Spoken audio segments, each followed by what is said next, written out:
Welcome to the Deep Dive.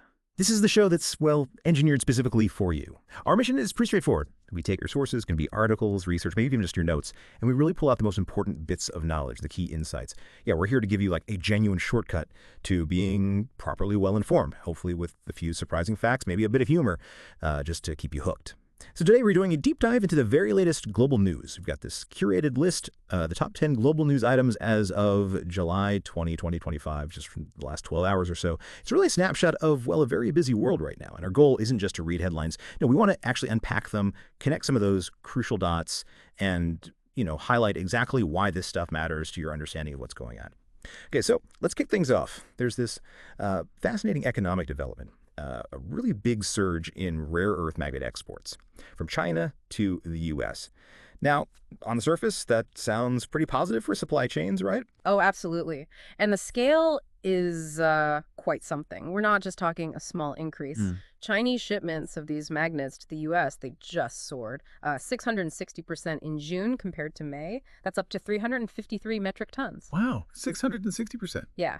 And this surge, it came right after a trade deal in June that specifically eased up on the export license restrictions, which was, a critical move. It directly relieved some temporary supply constraints for really vital industries. Think EVs, wind turbines. They depend on these magnets. Right. The previous restrictions, they were mostly administrative hurdles, really, but they were causing some significant bottlenecks. Okay, so that's one piece, targeted relief, sounds good. But then, sort of zooming out, we've also got this broader, maybe more cautious warning coming from the IMF about global economic stability. How do those two things fit together? I mean, is this localized good news kind of swimming against a more pessimistic tide? Yeah. That is the core question, isn't it? I mean, if we connect this to the bigger picture, yeah, the IMF is planning to revise its global growth outlook downwards soon, end of the month. And they're specifically flagging that these persistent trade tensions, they're still a major threat to global economic stability. So even with this one deal? Exactly. So while we see a specific, positive deal easing one bottleneck for rare earths, the IMF's basically reminding us that the overall landscape, trade relations generally, still pretty fraught. It suggests that, yeah, you can fix individual issues, but these systemic tensions, they're still weighing things down globally. And we're actually seeing the real-world impact of those broader stresses already, right? Like in Kenya, it's not just some abstract forecast. No, not at all. Kenya is a really clear example of how these big macro issues filter down to specific countries. They're facing higher borrowing costs now, tighter credit conditions. And that's a direct result of these global tariff-driven market stresses. It makes investors perceive more risk, right? And that can actually choke off the vital investment inflows they need. So yeah, trade disputes between, say, the U.S. and China. Right. What seems like distant disputes can directly hike up the cost of doing business or even just living for ordinary people in a place like Kenya.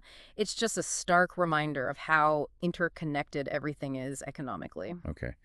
Now, shifting gears a little, but still in the economic realm, a pretty big milestone for crypto. Seems like it's not just for the enthusiasts anymore. Indeed. Yeah, the cryptocurrency market, it's now past this remarkable $4 trillion valuation milestone. 4 trillion. Yeah. Yeah. And I think one really striking takeaway here is what this reflects. It's about its expanding role in professional portfolios. We're talking institutional investors, hedge funds, established financial players. They're not seeing crypto as just some fringe asset anymore. Right. They're integrating it. It's becoming a legitimate part of their investment strategies, albeit, still a volatile one. Sure. But it definitely signals a kind of maturation of the market and a real shift in how traditional finance is viewing these digital assets. Okay, let's pivot now. This is where it gets really interesting on the geopolitical front, starting with a pretty significant decision from the U.S. about a global health agreement, the WHO's proposed pandemic accord, designed to streamline responses to future crises. Hit a snag. That's right, a big snag. The U.S. has formally turned it down, this WHO Global Pandemic Accord. The agreement, it would have required nations to dedicate, I think it was 20% of resources to pandemic preparedness. What percent? Yeah, but the U.S. cited sovereignty concerns for rejecting it. And, well, this really brings up that fundamental question, doesn't it? How do nations balance their own autonomy, their control over health policy, with the frankly, undeniable need for global cooperation when you face health crises that just don't care about borders. Yeah, that tension isn't going away. No, it highlights that ongoing push and pull between national interest and, collective security. And speaking of global cooperation, or maybe redefining it, the G20 looks like it's set for a potential revamp. When the U.S. takes over the presidency for 2026, sound like a big shift in priorities. It absolutely does, yeah. When the U.S. takes the G20 presidency later this year, looking ahead to 2026, the plan is apparently to narrow the agenda, sharpen it back to a core financial focus. Just finance. Well, the core of it.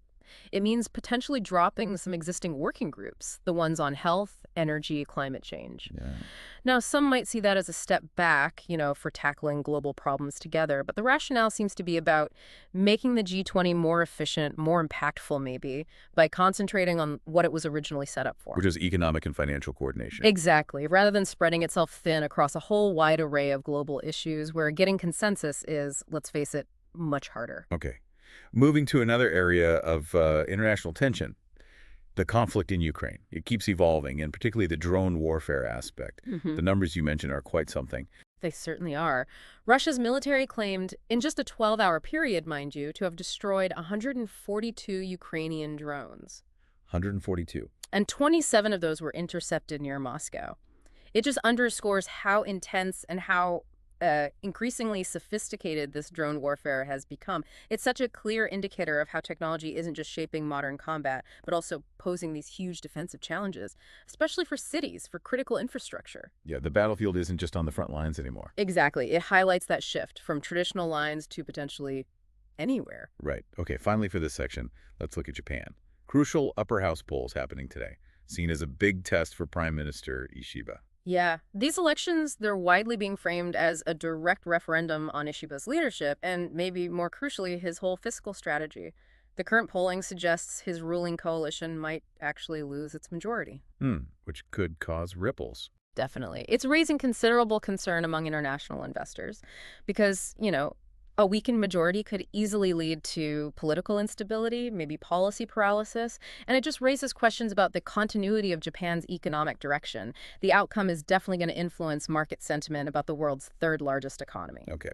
So we've seen the world stage is just incredibly busy, politics, economics, but nature also keeps reminding us of its power, doesn't it? Starting with a major earthquake off Russia. Yes, a powerful one. Yeah. 7.4 magnitude earthquake struck off Russia's Kamchatka coast. 7.4 is significant. Very. It immediately triggered a regional tsunami alert. Russian emergency services are, understandably, closely monitoring the situation. An earthquake that strong in such a seismically active area always carries risks. Aftershocks, coastal impacts. Yeah, absolutely. And then, tragically, South Korea, grappling with just devastating floods and landslides, a really stark reminder of extreme weather. It really is. Heavy rainfall in South Korea's Gapyeong area, and surrounding regions too, caused significant landslides, terrible floods. Tragically, it resulted in 14 deaths, and last we heard, 12 people were still missing. Oh, terrible. And what makes it even harder is this happened just before an incoming heat wave. So it's compounding the weather challenges. It just underscores the severe and often multifaceted impact these extreme weather events have on people and infrastructure. So after all that, Yeah. what does this really mean for you listening in? We've kind of navigated this rapid-fire tour, haven't we? Economic surges, geopolitical plays, the stark reality of natural disasters. Hopefully you now have a more distilled, maybe clearer, perhaps more nuanced understanding of what's actually happening around the world right now. Yeah, and I think one striking thing when you look at all these headlines together is just how deeply interconnected these events are, even when they seem separate. A specific trade deal, it impacts global supply chains. A shift in G20 priorities affects international talks on big issues. An election in one country affects investor confidence globally. And of course, natural disasters disrupt whole regions, ripple through economies.